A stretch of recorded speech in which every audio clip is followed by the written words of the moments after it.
What's going on, everyone? Matic here. In this week's video, we're going to go over on how to build strong and stable legs for kicking that you can either do at home or at the dojo as a group exercise. Cool thing is, all you need is either a wall or a chair. Let's get to it. Okay, so before we start with any of our exercises, the first thing we need to do is get our training partner.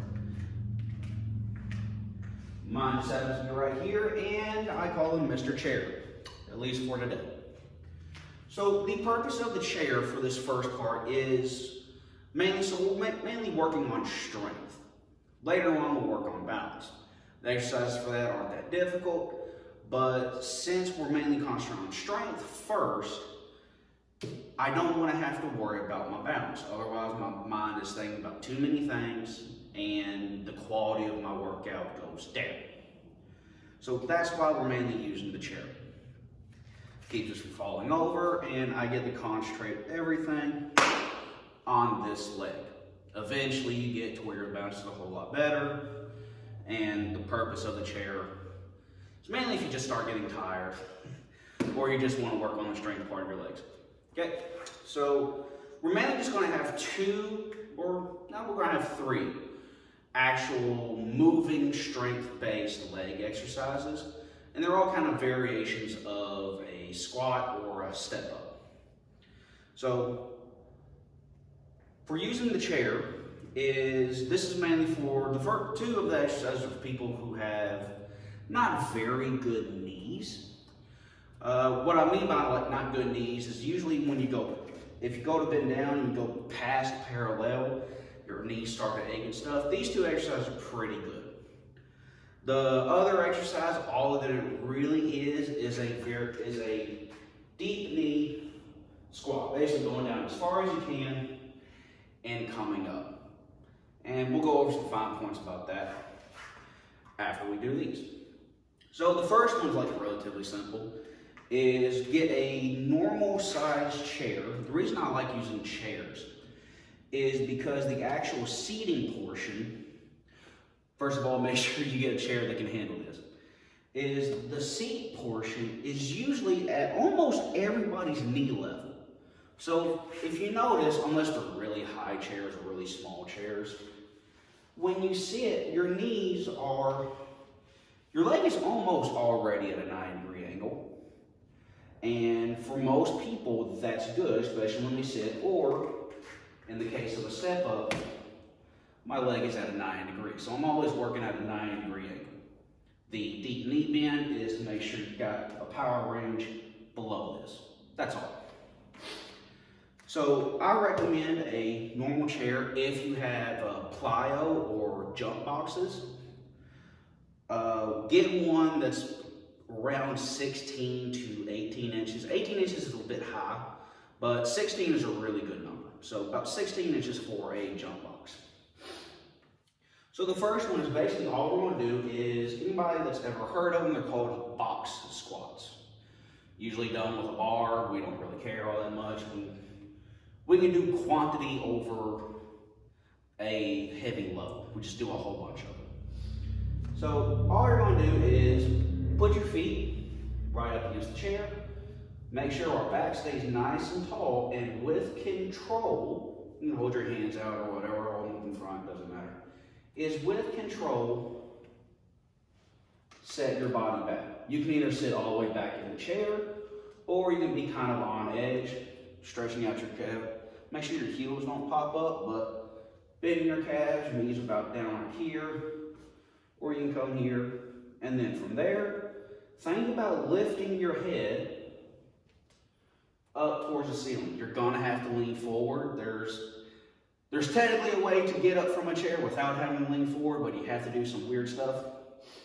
So either just go nice straight, down, and sit back, and then reverse, or try to go straight down, and then straight up. That's just a basic box squat using a chair. And so now we're going to go into a step up. For a step up is, pretty much in the name. You're going to step up onto something. If Either your knees aren't, again, like we always want to be safe. If your knees can't handle going to here and up, if you can find a smaller box or something, like a good 12 inch, 1 foot box, it works perfectly fine. Okay.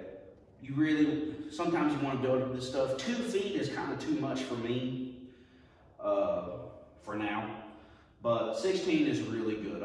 For if I want deep knee bend stuff or high leg, I just do other stuff. So for a step up is simple. I almost want to treat it like in the previous kicking video where I just pick my knee and my heel up. That would have to be real close to my chair. My toes are touching the chair. I just pick this up. I plant. I get a nice solid foothold, and I want to push with my left leg. Come up, fully seat this other foot, and then step back down. Okay? So I'm going to step up with my left, come up, step down with my right, and then down. And then you can either switch legs, or you can do all your sets on one on the left side, and then you can do them on the right side. It's kind of your choice. All right, so the last or the third exercise that we're going to do that's mainly built for building straight strength in our legs is the deep knee squat. And what you want to kind of make sure is, make sure your feet don't go too wide, because if they go really wide, you can't really go down. Your legs just get stuck at like a 90-degree angle. You can't go much further. And you want to make sure that your head and your heels stay in as straight of a line as possible. Okay? Your butt's going to go out because that's mainly just on how the body works. But you want to make sure your head or shoulders, depending, stay in line with your feet when you go down. Okay? My butt's going to go out, but my shoulders are still, as much as possible, staying on top of my heels. If you do that, you're not going to put too much strain on your back, especially if you get to where you start using a weighted bar. That's primarily what you want to do. You want to make sure the bar stays over your feet. Okay, so how wide do we want our feet? Just maybe about shoulder width, maybe a little bit wider, depending on flexibility, mainly in your ankles and your general hip area. And again, depending on ability, you can either have your toes pointed out or you can have them pointed straight. I typically let mine go out because my ankles are not as flexible as I would like them to be, so I have to find ways to compensate. But from here, again, you can have your arms out, in, whatever, and just go down under control, down and up, and try not to have a knee pop. And again, nice controlled and up. Again, trying to make your shoulders and your feet stay in one line. Probably if I do this way. Nice, one line. Okay? Always try to act like you're trying to push your head up towards the ceiling. I'm pushing it up, I'm pushing it up. Whole time. Each of these exercises you can do I will mostly recommend doing about 20 reps total of each one, but you can break it up in as many sets as you want. So you can do like one set of 20, just bang, bang, bang, knock them out, then go to the next exercise, or do a set of like 5 of one exercise, then move to another exercise and just go in a cycle. Up to you, but once you get to 20, you're kind of more working on muscular endurance, which means like how many times can your body do the thing. It still makes you good and strong, But by that point, you need to find a different kind of exercise or a version of it that makes it harder. Okay, so now from here, we're going to start using our chair. All right, so what we're going to do with our first few exercises that uses our chair is some slow, straight leg swings. So the reason we want to do them slow is, again, we're trying to build muscular strength. By doing that, the easiest way is to slow down the movement. So some of y'all probably done stretching or ballistic stretching or dynamic stretching to where you try to warm up, the back of your hamstring or your quad by, bringing your leg up. It's a good way to warm up. It's generally on how I do when I'm just trying to get warm and I'm not focusing on stretching all that much. But we're going to do a slow version of it, and because it's slow, we don't get to use momentum to get our leg up all that high. So all we're really going to focus on is trying to get our leg to come parallel to the floor in all of these straight leg swings. We just want to get the parallel. What we have to make sure of a few things is that our hips do not do that much tilting whenever we do these. We want to try to keep them as level this way and this way as possible. So when we start doing side leg swings, we want to try not to let them tilt all that much, as little as possible. So for the front leg, all that you're going to do is stay in all of these. We want to try to have a nice straight spine, standing nice and tall. And so we're going to work on, I'm going to do my right leg first, and all I'm going to do is slow come up. I'm going to have a slight pinch at the top, boom, and then down. Slide up, and then down. Up, and then down. I'm using the chair as a form of balance. My balance is pretty good. This is just enough to where I get to completely focus on this leg. That's why the chair is here. Okay, so going forward, boom, and boom. Starting to feel a little bit of a pulling, a little bit of a burning here, about from the middle to slightly inside my thigh, from mid close to my knee. Now I'm starting to feel the pressure a little bit higher up my hip, which is good because this is mainly a hip flexor exercise. So we'll make sure we have a nice controlled movement, and up, and up. Mostly recommend doing about 10 reps of these. If you want to go higher, you can. Just know that there's more after this. So if you want to kill your legs, go for it. If not, and you want to be able to walk tomorrow, go easy. Okay. So that's going to the front. Next thing, we're going to go to the side. Okay. So from here, again, all we want to do, we want to try not to tilt our hips as much. We want all the work to be done by this leg. I can cheat by tilting my hips by doing this, and I've already cheated. I've taken all of this I could have done with my muscle. I've just used, just tilting my hips. I want to try not to do that. I want to try to do it all through the muscles in my leg, which is what the chair is for. So I can work on that, focus, and boom. I want to try to make sure my toes stay sideways. Even if you pull them, that's fine, but try not to let your leg turn this way. Try to keep it sideways. Your hip will naturally want to try to turn this way. Try to keep it side. Feeling a nice tight squeeze, and boom. And boom. Trying to push, keep this hip down as much as I can, and try to do it all through muscle. So that was the first two exercises. You can go from one to the other pretty quickly. Again, do mostly about 10 or so reps, otherwise your legs are going to get tired, especially towards the end of this. Okay. We got two more left, and all that they are is a back leg swing and bent over and the leg coming out to the side.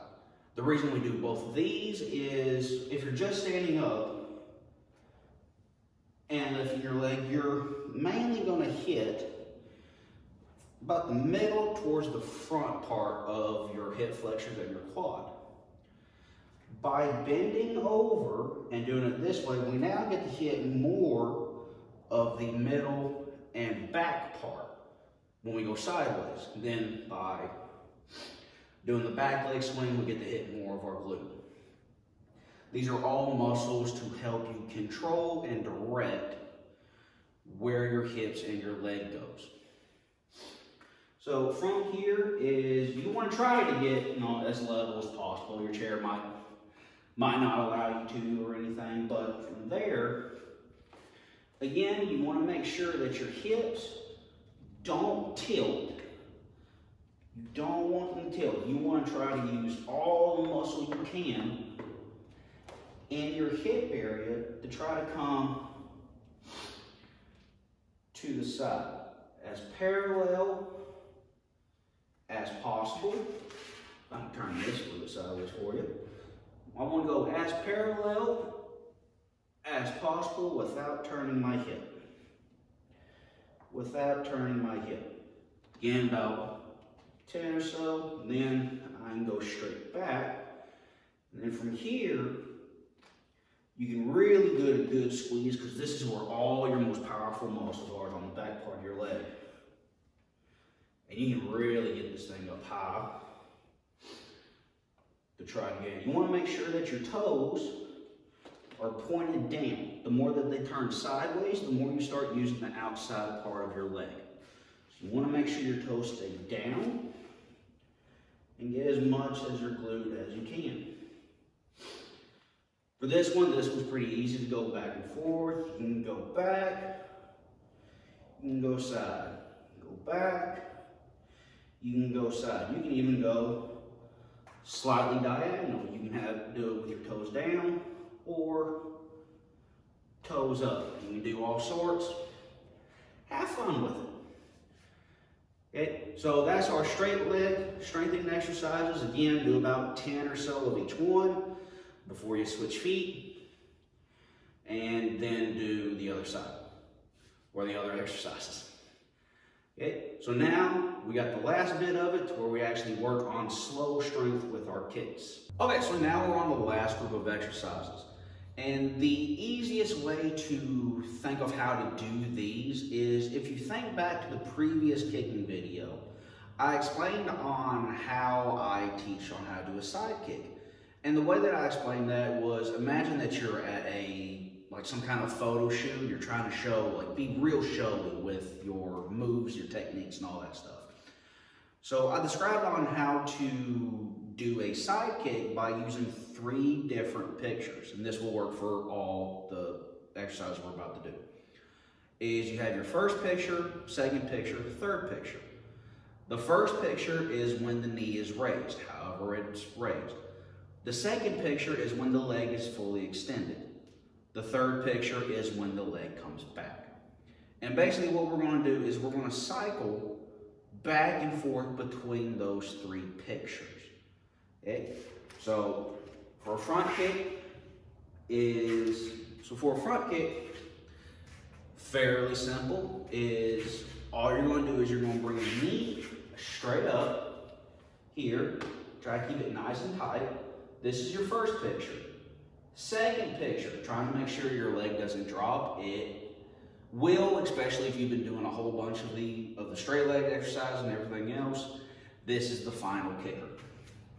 Okay? But front knee comes up. Use your chair for your balance.